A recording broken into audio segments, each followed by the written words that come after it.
Assalamualaikum warahmatullahi wabarakatuh. Bismillahirrahmanirrahim. Alhamdulillahirabbil alamin. Wassalatu wassalamu ala asrofil anbiya'i wal mursalin sayyidina wa maulana Muhammadin wa ala alihi wa ashabihi ajma'in. La haula wa la quwwata illa billahil aliyyil azim. Amma ba'd. Bapak-bapak, ibu-ibu, hadirin semuanya yang mudah-mudahan dimuliakan oleh Allah Subhanahu wa taala, para pendengar YouTube Jambar ID yang mudah-mudahan juga dimuliakan oleh Allah Subhanahu wa taala. Pertama-tama tentu kita memanjatkan puji syukur alhamdulillah kehadirat Allah Subhanahu wa taala atas limpahan rahmat, nikmat hidayah dan karunia-Nya, sehingga hingga saat ini kita masih diberikan kenikmatan oleh Allah Subhanahu wa taala yang berupa sehat walafiat. Bapak-bapak, ibu-ibu, saudara sekalian, para pemirsa yang berbahagia. Di dalam rukun Islam, kita tahu bahwa yang pertama adalah membaca syahadat, yang kedua melaksanakan atau menegakkan sholat, yang ketiga puasa, yang keempat zakat, dan yang kelima haji. Dari 5 rukun Islam ini, sholat merupakan sesuatu rukun yang sangat istimewa. Dalam artian mendapatkan sebuah prioritas, mendapatkan sebuah perhatian, mendapatkan sebuah keunggulan. Sampai-sampai Rasulullah Sallallahu Alaihi Wasallam pernah menyatakan, as-salatu imaduddin, faman aqamaha faqad aqamati, wa man tarakaha faqad hadamati. Bahwa sholat adalah sebuah tiangnya agama, sehingga orang yang menegakkan, menjalankan sholat sama halnya dengan menegakkan agama. Sebaliknya, ketika orang itu tidak melaksanakan sholat, maka secara tidak langsung berarti ia telah merobohkan agama. Di dalam pelaksanaannya, sholat ini tidak bisa ditinggalkan begitu saja. Artinya kalau kewajiban sholat, kalau kewajiban puasa, misalnya ketika orang itu sedang sakit, dia boleh tidak puasa. Ketika orang itu dalam perjalanan, boleh sholatnya dijamak. Tapi kalau puasa, orang dalam bepergian boleh tidak puasa. Kalau dalam hal zakat, tentu ada persyaratan kalau mampu. Apalagi kalau ibadah haji, tentu harus memiliki kemampuan. Sebagaimana difirmankan oleh Allah, walillahi 'alan nas hijjul baiti man istata'a ilaihi sabila. Bahwa kewajiban haji diperuntukkan bagi orang yang memiliki kemampuan, memiliki istitoah.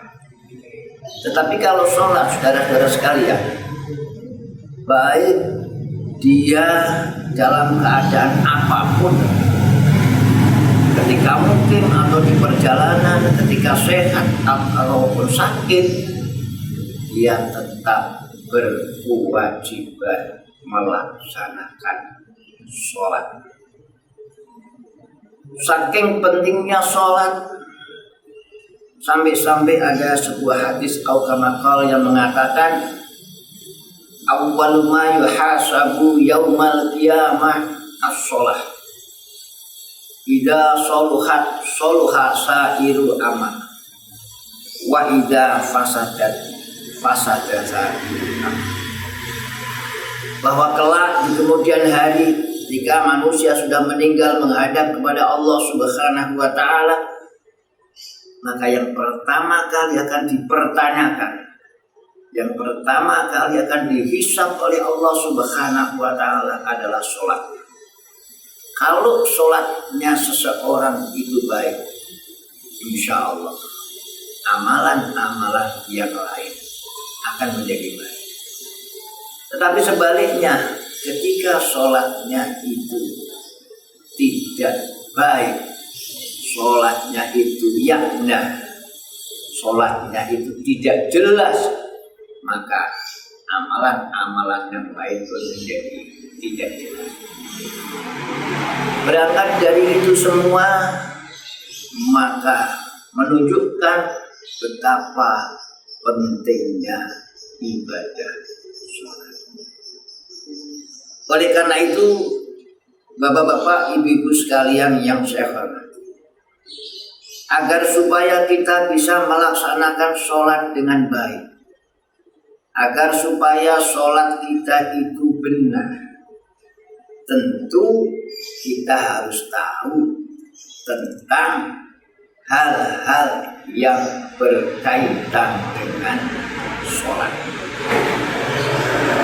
Saudara-saudara sekalian, Bapak Ibu hadirin rahimakumullah, sholat itu diwajibkan atau syarat wajibnya sholat itu ada 3.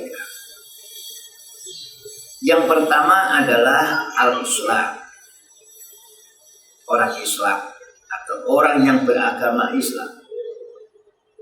Dengan demikian ketika seseorang itu agamanya tidak Islam, maka tentu tidak berkewajiban sholat, sehingga ketika dia tidak sholat pun juga tidak salah, karena memang tidak berkewajiban. Yang kedua adalah berakal atau balik. Yang kedua adalah sudah balik. Artinya kalau anak-anak walaupun kelihatannya tubuhnya besar, badannya besar, tapi kalau usianya masih relatif antara di bawah 15 tahun belum balik, maka dia tidak berkewajiban sholat. Yang ketiga adalah berakal. Ketika orang itu agamanya Islam, orang itu sudah balik, tetapi tidak mempunyai akal atau hilang akalnya, majnun, edan, maka dia tidak berkewajiban sholat. Kemudian bagaimana sholat itu bisa sah? Tentu harus memenuhi syarat atau rukun-rukunnya sholat. Di antara rukun-rukunnya atau syaratnya sholat itu bisa sah, pertama tentu orang yang akan melaksanakan sholat itu harus dalam kondisi suci, baik suci badannya, badan dalam arti pakaiannya juga, dan juga suci dari hadas, baik hadas kecil maupun hadas besar. Oleh karenanya, ketika orang itu sudah berkewajiban melaksanakan sholat, maka dia harus tahu bagaimana cara sesuci. Jangan sampai asal-asalan. Karena sering terjadi kadang-kala orang melaksanakan wudhu misalnya, bersesuci menghilangkan hadas kecil, tetapi dia tidak tahu mana batasan kepala atau wajah, batasan wajah itu sejauh mana. Sehingga kadang-kala orang hanya yang dibasuh pipinya saja, itu menjadi dasar. Atau bagaimana ketika orang itu kena musibah, tangannya harus diperban, padahal tangannya itu termasuk anggota badan yang harus dibasuh. Maka ada tuntunan, ada cara bagaimana kita bersesuci ketika dalam keadaan memiliki perban atau yang di dalam bahasa fikih disebut dengan shahibul jabair, orang yang punya perban. Ini ada cara-caranya sendiri. Jadi tidak asal-asalan. Oleh karena itu menjadi kewajiban kita untuk mempelajari hal-hal yang berkaitan dengan sholat. Contoh yang lain misalnya apa saja rukun-rukunnya sholat. Kalau dahulu di kampung-kampung sering dibuat pujian sebelum imam itu datang dalam sholat rawatib, maka ada seseorang yang menyampaikan rukune sholat iku pitulas niat ngadeg takbir fatihah ruku tumakninah iktidal tumakninah sujud tumakninah lungguh tumakninah lungguh akhir maca tahiyat akhir maca sholawat salam kang dingin pitulas iku tertib tegese tertib urut-urut. Jadi di situ ada kalimat, ada ucapan rukuk tumakninah, iktidal tumakninah, sujud tumakninah. Jadi setiap kali kita melakukan rukuk harus ada tumakninahnya. Jangan sampai kemudian kita sholat ngetril, jengkelat-jengkelit tanpa ada tumakninahnya. Ini namanya orang sholat tetapi tidak mengerti ilmunya sholat. Kemudian juga sering saya temukan atau menjumpai di masjid-masjid pinggiran kota, ada orang sholat dengan pakai baju atasnya pakai kaos, celananya celana model SMS. SMS itu singkatan dari. Jadi ketika rukuk kaosnya tertarik ke atas, celananya ketarik ke bawah sehingga nyuwun sewu bahasa kasarnya berutune niku menong. Jadi auratnya kelihatan. Bagaimana sholat itu akan bisa sah kalau kemudian tidak memenuhi syaratnya sholat. Nah kalau orang itu sholat tetapi tidak memenuhi syaratnya sholat, berarti sholatnya itu tidak sah. Maka ya walaupun dia sholat sama dengan tidak sholat. Karena itu menjadi kewajiban kita bersama. Kalau kita mengaku sebagai umat Islam, tentu itu menjadi ilmu wajib ain yang harus dipelajari, termasuk dalam kategori ilmu yang manfaat. Jadi ilmu yang manfaat itu adalah alladzi la yajuzu lil akili wal balighi jahlubi.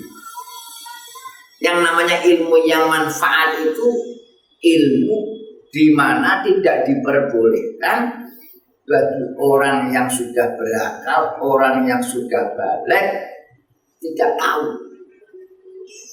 Contohnya seperti tadi, sudah balik, sudah berakal, punya kewajiban sholat, maka dia harus ngerti tentang ilmu sholat. Itulah saudara-saudara, para bapak, ibu sekalian yang saya hormati, sebagai pemula yang merupakan kewajiban kita bersama, mudah-mudahan kita bisa melaksanakan sholat dengan sebaik-baiknya, karena memang sholat itu juga merupakan tanda ciri daripada orang yang bertakwa kepada Allah, sebagaimana firman Allah di dalam surat Al-Baqarah. Bismillahirrahmanirrahim. Alif lam mim. Dzalikal kitabu la raiba fihi hudan lil muttaqin alladzina yu'minuna bil ghaibi wa yuqimuna shalah. Jadi orang mukmin adalah di samping yang percaya kepada sesuatu yang gaib adalah orang yang yuqimuna shalah. Demikian kurang lebihnya mohon maaf. Wal minkum. Wassalamualaikum warahmatullahi wabarakatuh.